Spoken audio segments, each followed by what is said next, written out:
Hello and welcome to another episode of eDiscovery Chicks, the podcast about all things eDiscovery and legal tech, hosted by two gals who are excited to embrace their wilder side in this episode. Anyways, we're your hosts. That's Bree.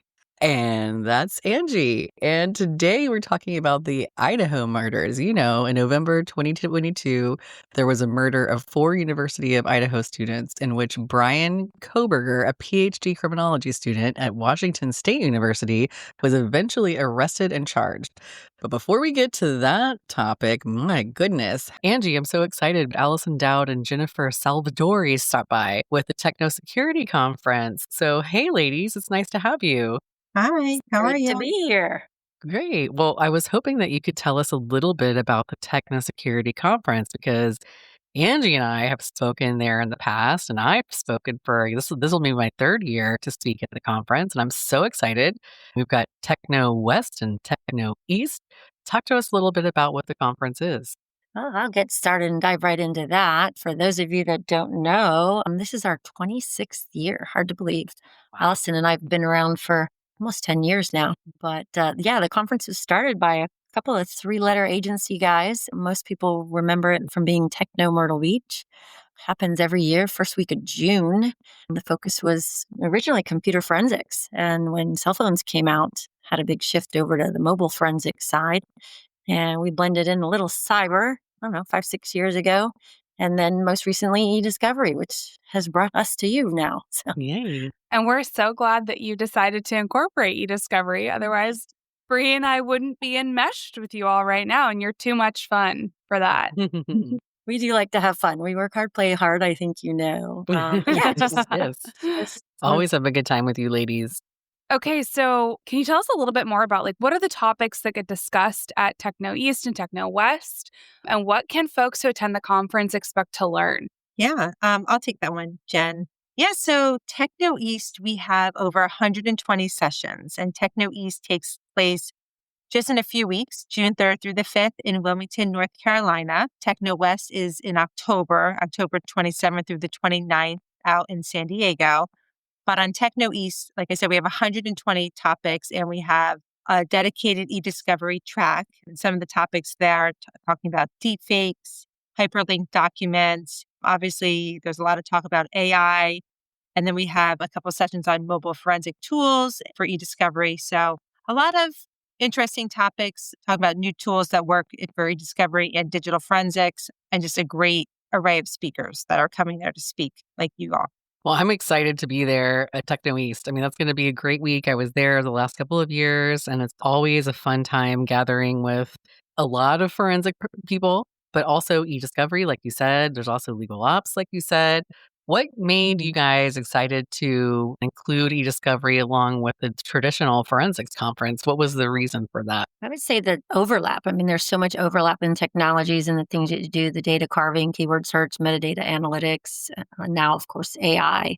It just made sense, the continuum from a case being created and all the way to closure. It's part of that continuum. We started to see a lot more analysts, folks from district attorneys' offices. Investigators have to understand a lot more. I always say it's like A to Z. If your job's A to Z, you need to know what happens in the middle, before you, and after you to better do your own job. So it just made sense. It's been, 3 years now, Al? We've blended it? Yep, 3 years. Yeah, I love that. And Angie and I are always talking about cross-collaboration as part of our common themes of our podcast. Because it's really, it's great career growth for everyone who's in eDiscovery to branch into forensics and vice versa. It helps you have a little bit more of a holistic viewpoint and perspective. Mm-hmm. Absolutely. Definitely. Yeah. One of the things that I loved about this conference is it feels like it brings people from all different walks of life. Like you've got the hardcore, forensic nerds. You've got the tech geeks. You've got the law geeks. You've got people that have specialized in various aspects of forensics as the field has really grown. And so to me, it always felt like this very diverse, very fun kind of group of people that just want to learn more about this topic. So that's why I think you can't miss this conference. But Allison, Jennifer, Bree, what are your thoughts? Why should people go? Why must they not miss this incredible opportunity? So you will learn so much in these sessions. We have the top people speaking in the different industries and not only learn from them, but have really meaningful conversations with them, whether it's during the actual sessions, in the hallway, at lunch, at the bar, at dinners. You are going to talk to so many people that you most likely won't run into at other conferences because, like you said, Angie, we bring all these different sectors together, whether it's law enforcement, private sector, attorney generals, prosecutors, investigators, and they're all there to learn. And you will pick up little bits of knowledge throughout your conversations and meet people and realize, hey, that person has the same problem, or I can help you with that problem. And it really is a true community. And I know a lot of events say that, but we are not a huge event. We're about 900 people and we just are pretty tight. I mean, people are there to learn, they're there to hear from each other and just mix and socialize and really connect. Yeah, it really is a cool community. It's a blend. It's a very cool blend of the public sector and the private sector. A lot of former military coming out, career people in federal agencies. There's just so much overlap. We work with folks like you at eDiscovery Chips. We also work with other industry partners in eDiscovery, specifically Women in eDiscovery is on board working with us to help spread the message. The Association of Certified eDiscovery Specialists. So it's those tendrils that kind of cross paths. You can meet somebody at Techno. You may not have the same information in your workspace that they have, but down the road, you may have a question. You can reach out to that person that you met. If they don't have the answer, they'll send you to 5 other people that they met at the conference. We're very accessible. I think the community will see Allison and I out everywhere. And we love to make it happen. We love to connect people. That's what we do best. And I hope you all can join us. It's one of the things that I first fell in love with, just the intimate feeling of the conference. It's easy when you go to these conferences to kind of get lost and not really feel like you have a voice or you're heard or you don't have a chance to network or connect. And that is not the case with Techno Security at all. Both the West and the East have been very positive and just very enlightening experiences for me. I know Angie and I have actually met people that we've asked to be on the podcast because we've just been so enamored with the information that we're learning. I appreciate you, Jennifer and Allison, for making it such a great environment that kind of feels like family in a way. As we get ready for Techno East, I'm wondering, what is your favorite thing about going to Wilmington, Allison and Jennifer? It's always about seeing the people, right? But Wilmington in particular, the nightlife there, I love to see that everyone can just kind of cut loose a little bit. You don't have to worry that something you're going to do in the off hours is going to end up anywhere on social media. It's that ability to just kind of see everyone relax. Everyone that works with such sensitive and delicate topics. We have a lot of ICAC folks and human trafficking investigators and obviously prosecutors to just see that camaraderie amongst people who have a shared common mission. It's bigger in East because the East is a much bigger conference. It's been around so much longer. Yeah. Allison, do you have anything that you want to mention? I have to say, I mean, Wilmington is a really cool city. If you haven't been there, it's not a big city, but it has a lot going on. Like Jen mentioned, there's a lot of bars, a lot of restaurants, a lot of historic sites. We're right on the river. It's beautiful to walk around and just check out the architecture. It's really close to the beaches. So it's a small city, but it has a lot of trendy restaurants, a good music scene. So when you're done with a conference learning and you just want to hang out with your coworkers or other techno attendees, it's a really fun atmosphere. Thank you guys for popping in and letting us know a little bit about the Techno Security Conference and in terms of the history, but also, giving us a little sneak peek at what we could expect in Wilmington this June. And I will be there and I will be speaking. So I look forward to seeing anyone that wants to join in. And it's sure to be a great time. And in case anybody missed it, that's going to be Techno Security Digital Forensics Conference East in Wilmington, North Carolina on June 3rd through 5th at the Wilmington Conference Center. If you want more information on it, of course, you can find it on our LinkedIn site, but you could also go to www.technosecurity.us. Thank you, Allison and Jennifer, for stopping by today. Thank you both. We'll talk to you soon. Thank you. How are you doing, Angie? Well, I'm doing pretty well. And one of the reasons is a little bit cruel. And it's because my husband went to Washington State University. And so Whoa. I just get to make fun of him endlessly Like- for his school having produced this serial killer. To which he will almost certainly respond, Okay, Ted Bundy, because I went to University of Washington. Washington's a really murdery place. I don't know what to tell you. But why? I mean, I don't know. there's plenty of murders in Houston, Texas, and our surrounding areas. We got our own issues, but I can understand it's the heat that drives everybody crazy. No, I'm just Yeah, kidding. something. Maybe it's weather based. Like us, it's the rain. You, it's the heat. Who knows?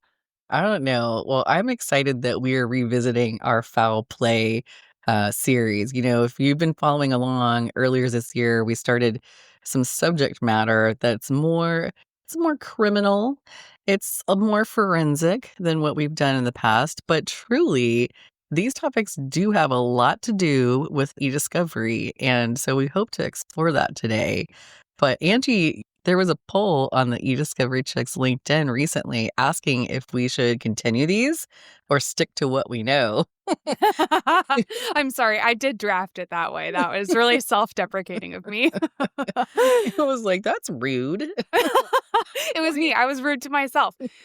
Yeah, I was surprised. Well, we got like really favorable feedback for this series, this foul play series. And so here we are diving in again, tackling another murder. Last time was BTK. We've also Mhm. done an episode on deepfakes. We've done an episode on cell tower triangulation data. So Mhm.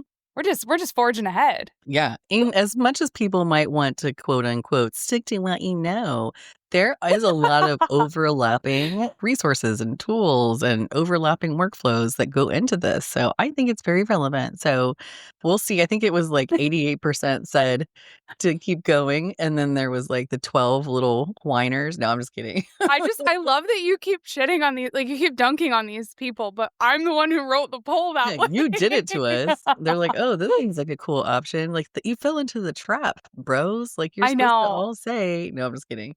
There They should have might been have just been like, we prefer the more sanitized content. And Bree's over here dunking on them like they hate us and they know nothing.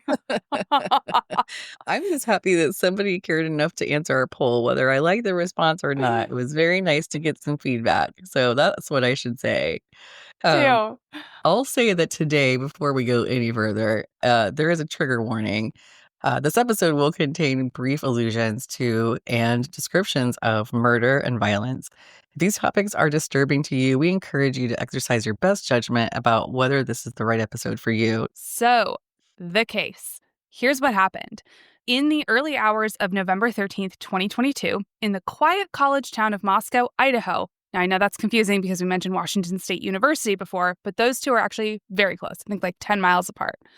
In the early morning hours of November 13th, 2022, 4 University of Idaho students were found brutally murdered in their off-campus house. Their names are Kaylee Gonclaves, Madison Mogan, Zena Kernodle, and Ethan Chapin. All 4 were stabbed to death.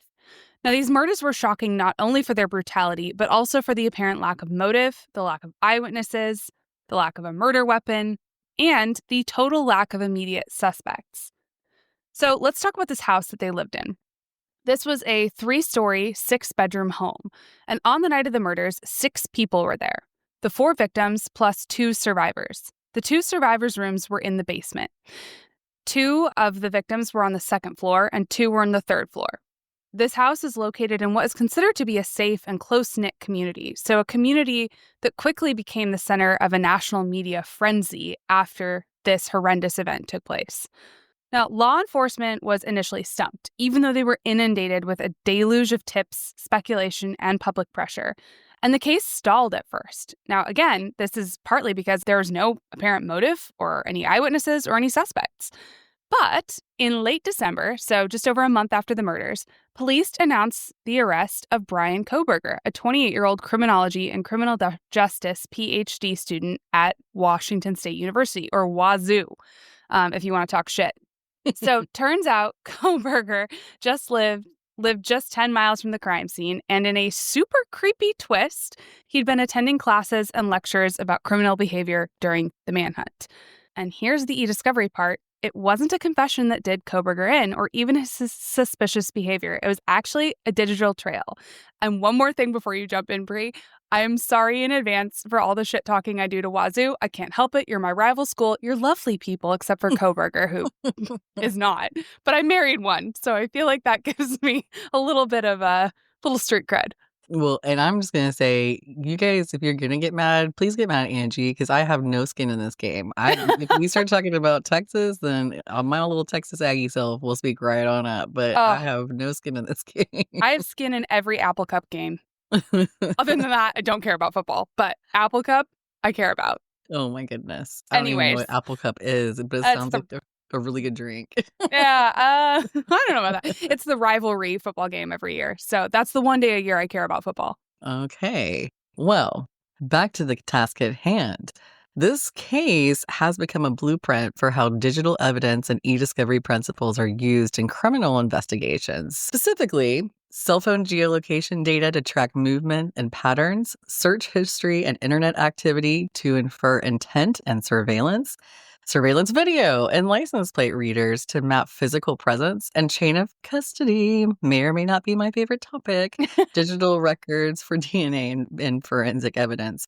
But that's what we're focused on in this episode, how metadata, digital footprints, and forensic discipline can bring justice to those affected by tragedies like this. On a side note, me and Angie like to joke around just about everything in life. Like, we're a bunch of jokesters, It's our and coping mechanism. so it seriously is. As many jokes as Angie and I like to tell, and as silly as we like to get, I do want you to know that not only do our hearts hurt for the tragedy of the families that were affected by this and the people who lost friends, lost, siblings, etc., we also have the utmost respect for our forensic brothers and sisters that are out there in the field performing this work. So, as we go along in discussing this topic, I do want to say that there's a lot more to it than what we're going to talk about today. Brian Koberger, by the way, if you start Googling this and researching this, there's a lot of talk about things that he was going through and his behaviors and choices that he made. And that's a topic all to itself. We specifically today are going to be talking about the forensic investigation and how that overlaps into our eDiscovery world. We're also not going to spend a lot of time talking about the victims. We haven't been in contact with any of their families and don't feel like it's our place, but there are a bunch of articles and podcasts out there where the victims' families have been consulted, and we encourage you to turn to those to learn more if you're interested. Yep. Despite not doing what we do during our day jobs, we are going to try to stay in our lane, which is to focus on the eDiscovery aspect of this. And first and foremost to that is how eDiscovery and digital forensics played a role in finding and capturing Brian Koberger. Now, one of the first big breaks came from surveillance footage, both from university and city-owned cameras, as well as some private ring and security cameras at homes near the murder site. Multiple cameras captured a white sedan driving repeatedly around the neighborhood on November 13th. That's the day of the murders. The sedan didn't belong to any of the victims or to any of their friends, which raised some red flags. And investigators used license plate readers and camera footage to trace the car's movements, eventually identifying it as a 2015 white Hyundai Elantra.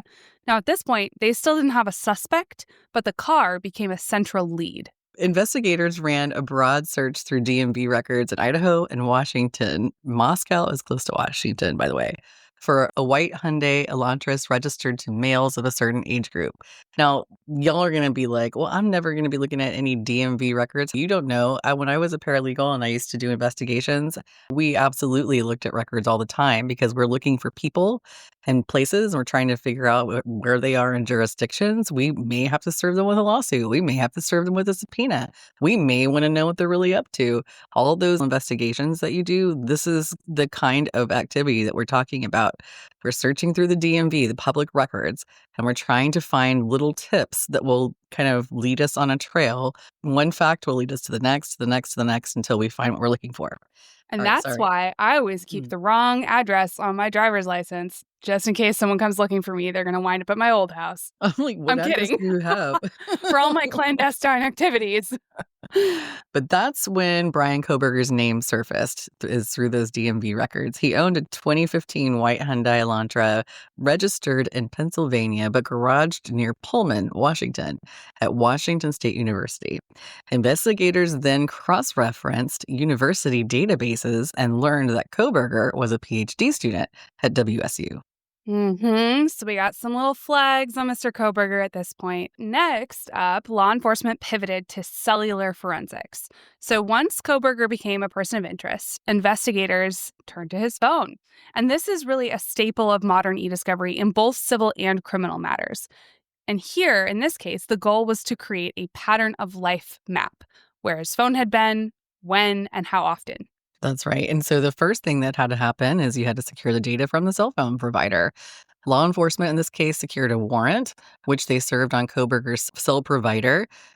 And by the way, if you want more information on this process, please go back to this season, season 2, episode 1, From Towers to Trials. We did a whole episode about this.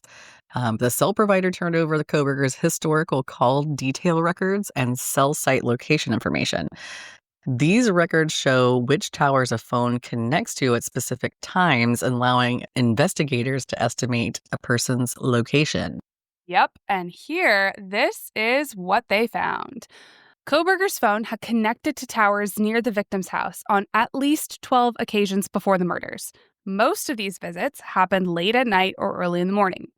Now, these repeat visits created a trail of digital breadcrumbs, suggesting that Koberger had surveilled the house before committing the murders, maybe to learn his victim's schedules or routines, or just trying to figure out how to get in and out of the house.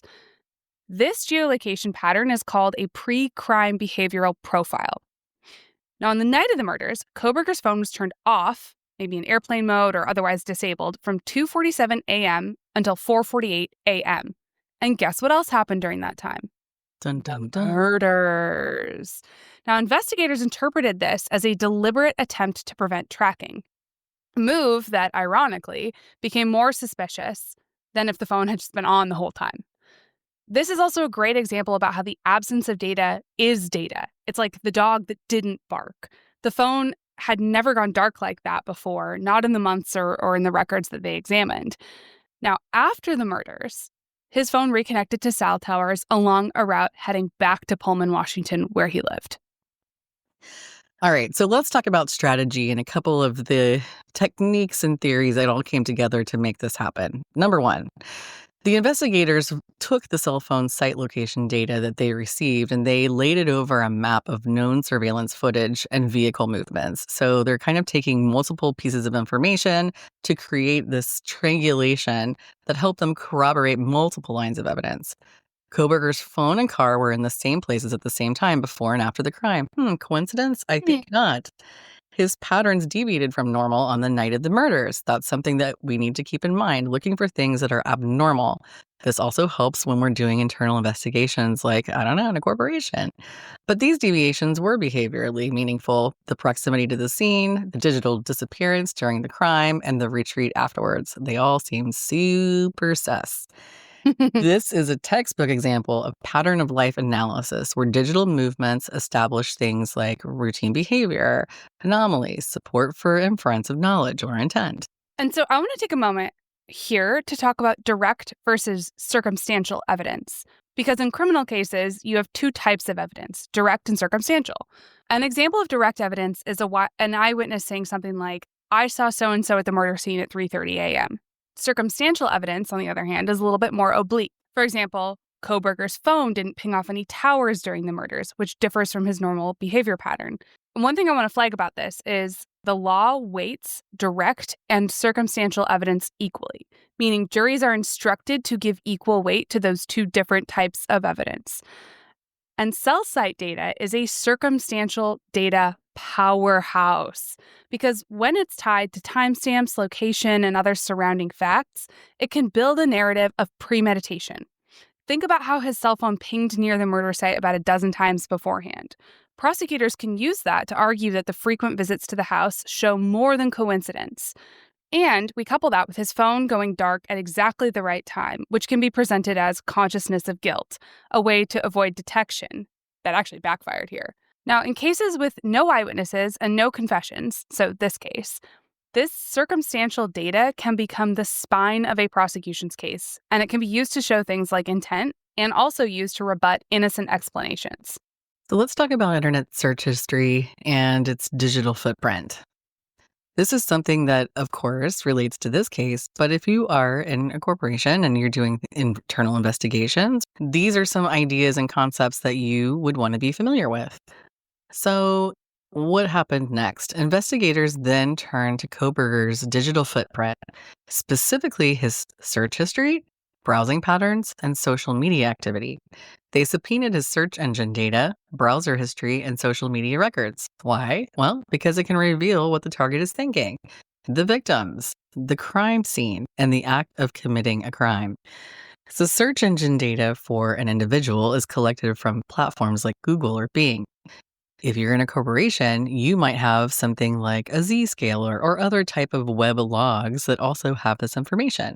But it includes things like search queries, the terms that somebody entered into the search bar, like how to dispose of a knife, or timestamps, which is the date and time each search was performed, location history, if it's enabled, map searches or GPS inquiries, search session metadata, IP address. Where was he when he performed these searches? What device was he on? And what browser did he use? Clicked search results. What links did the user actually click on when she did run these results? Browser history is something else that would be considered, and this can either be pulled from something like a weblog that's being kept, but really in a criminal case involving a person, this is likely to be pulled from a device using a forensic extraction. This would include a full list of visited websites, time spent on each page, what files were downloaded, the cookies, and the session tokens. It's worth noting that when we're looking at search engine data and browser history, these are things that come in very voluminous reports. I remember looking at these in-house when we were doing internal investigations, and they were so data heavy, and there was so much information there that it would have taken a lifetime to review them line by line. So learning to be savvy with these reports and how you cull them, like maybe I want to cull down by certain types of sites or a certain date range, or maybe there's specific keywords I'm looking for. All of those eDiscovery practices that we know we use when we're reviewing data and culling through data is the same thing that forensic investigators are doing when they're looking at this search engine data and the browser history. They're trying to tell a story. They're trying to find the motive. They're trying to find behavior patterns.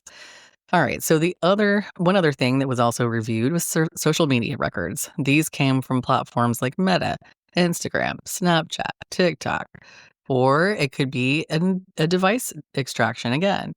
They would include things like direct messages, DMs, like including the deleted ones that have been archived or tried to be purged from the machine. And sometimes we can even get fragments of something that was purged quite a long time ago. It would also include post history, what public and private posts were posted, what photographs were posted, etc. It would include the search history within the platform, like maybe he's looking up the victims' names or their profiles. It would also include things like interaction logs. Where did he like? What did he comment on? What was he sharing? What was he following? Who was he unfollowing?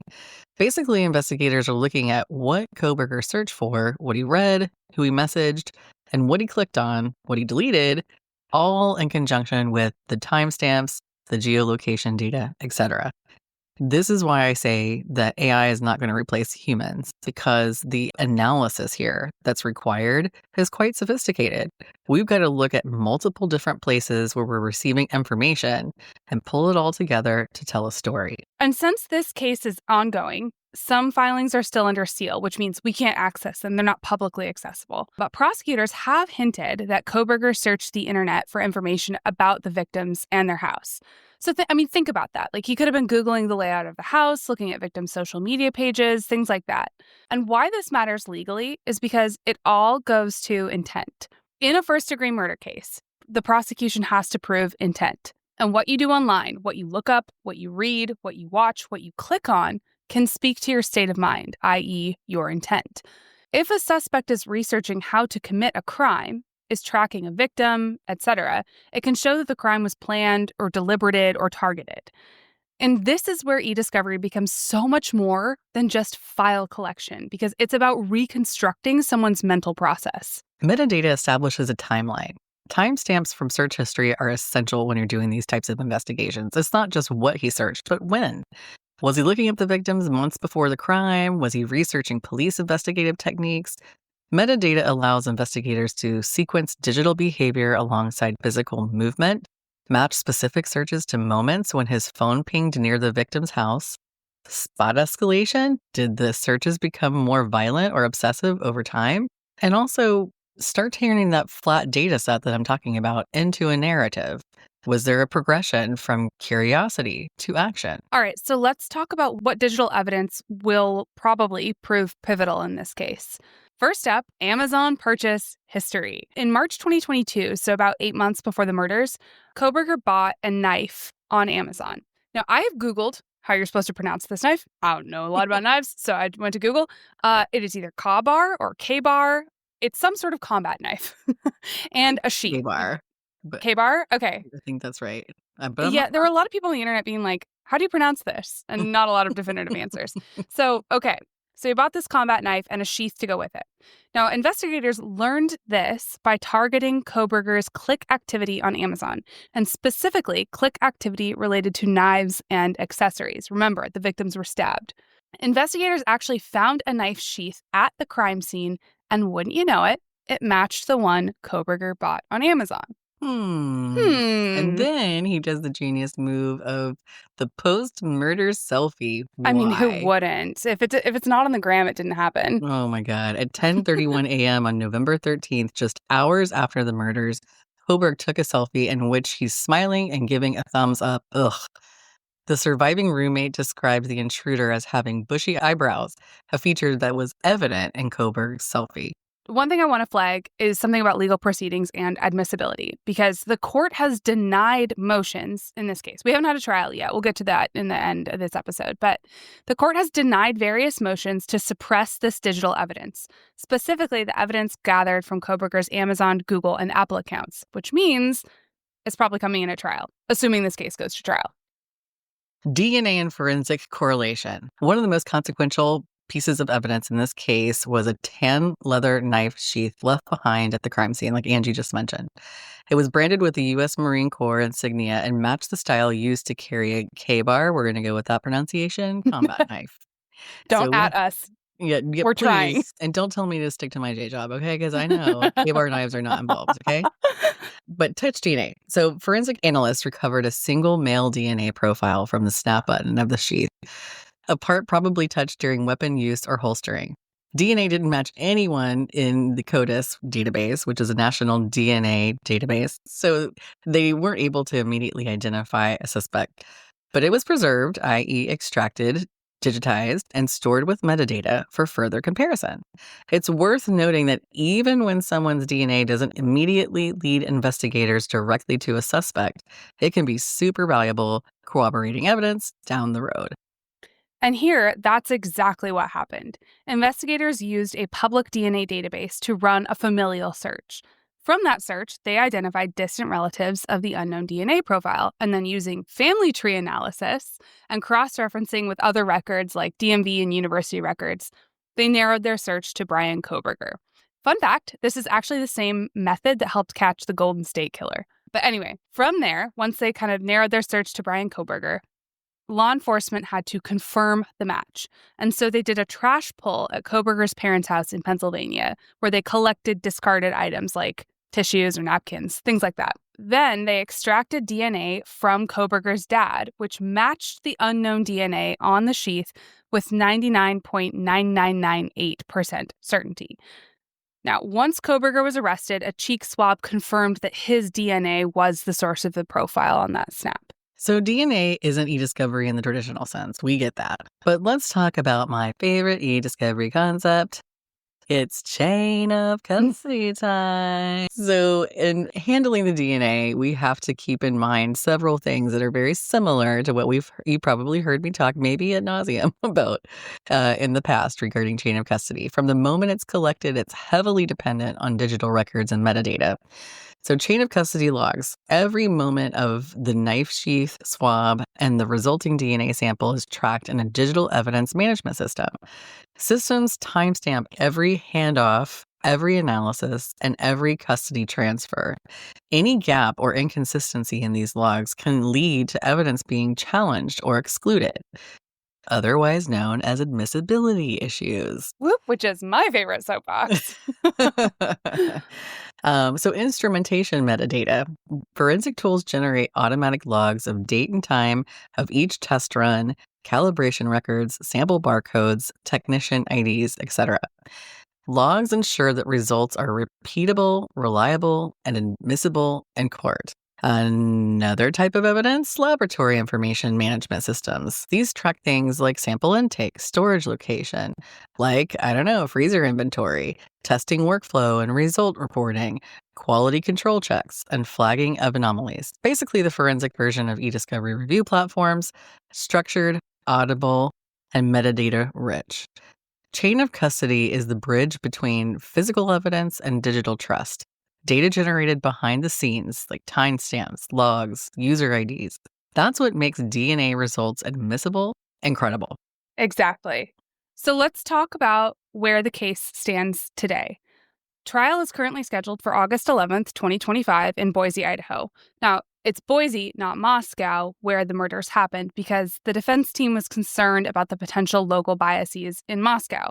This is not abnormal for high-profile cases, especially when they happen in a small town where your jury pool isn't extensive. Now, as far as motive, we still don't have an established motive at this point, and prosecutors haven't publicly stated a clear theory, but some investigative reporting has posited a few.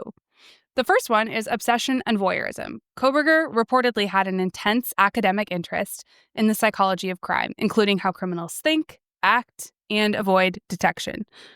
Also, the kind of second theory that's sort of related to this is a fixation on the victims. There were a number of pings near the victim's house and reports that he followed at least one of the female victims on Instagram. A third theory is that Koberger was experiencing some sort of social rejection / incel adjacent ideologies. Some online sleuths and criminologists have suggested that Koberger may have harbored a resentment towards women that inspired him to commit these murders. And then the final one is just a crime without a conventional motive, or a quote-unquote mission crime, which is someone seeking personal significance or trying to commit the perfect crime. When I was at the prosecutor's office, we actually had a trial go on where this was the purported motive. And I'll never forget this. In the opening statement, the prosecutor who was trying the case said, I can't remember the defendant's name, but like so-and-so was a student of murder. And then they proceeded to show his search history and things like that, where they highlighted how often he Googled like how to commit the perfect murder, how to commit the perfect crime. So that one can actually be pretty compelling and interesting. It's very interesting and will be interesting to see what happens to this case in trial. So why, you ask yourself, does this even matter for eDiscovery professionals? Well, there are several different reasons why we should pay attention. Number one, digital artifacts are circumstantial, but they're persuasive. Digital evidence like search history, location data, and metadata from devices didn't directly show a crime being committed, but it helped build a compelling circumstantial case that told a story about preparation, movement, intent, and post-crime behavior. Koberger's phone pinged near the crime scene a dozen times before the murders. His search history showed an abnormal interest in this house. His Amazon purchases matched the murder weapon. No one directly saw him commit the crime, but his digital trail paints a pretty incriminatory picture. Also, it's important to keep in mind that defendants can really challenge anything and everything that they want to. Koberger's defense team has already moved to suppress digital evidence, arguing several things. One, they want to claim that the subpoenas were warrantless searches, meaning they didn't get the permission that they needed to actually subpoena the different devices and pieces of evidence that were considered. They also claim that AI-powered algorithms on Amazon may have influenced his activity. Maybe he didn't do it. Maybe it was the algorithms, they say. Always blame the algorithms. They also argue that some data can be taken out of context. Well, sure, he was on the internet. Well, sure, he likes knives. Of course, he has a history that he enjoys knives. What's wrong with that? These are classic eDiscovery disputes, just in a criminal wrapper. Was data collected lawfully? Was anything lost, deleted, or altered? Did investigators follow proper protocols and minimize overcollection? Were privacy rights or statutory protections violated in the process? eDiscovery isn't just a civil litigation or internal investigation tool. It's a discipline that protects the integrity of evidence. All right, now let's talk about kind of my final takeaway here and why this matters so much for eDiscovery professionals is that authenticity, reliability, and relevance, they still rule the day. Even in a criminal case, in a corporate investigation, those are such pillars of the eDiscovery profession.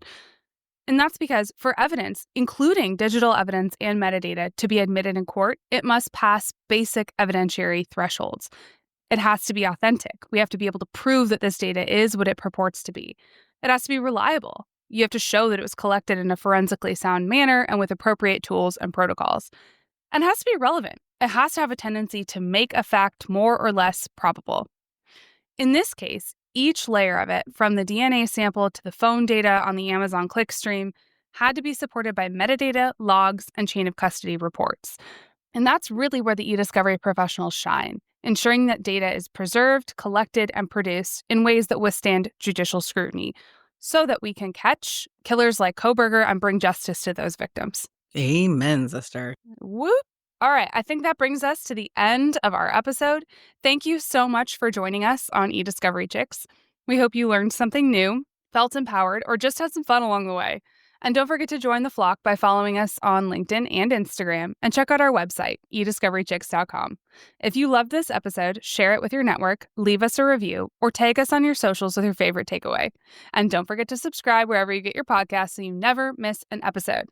Catch us next time. Until then, flock on, friends.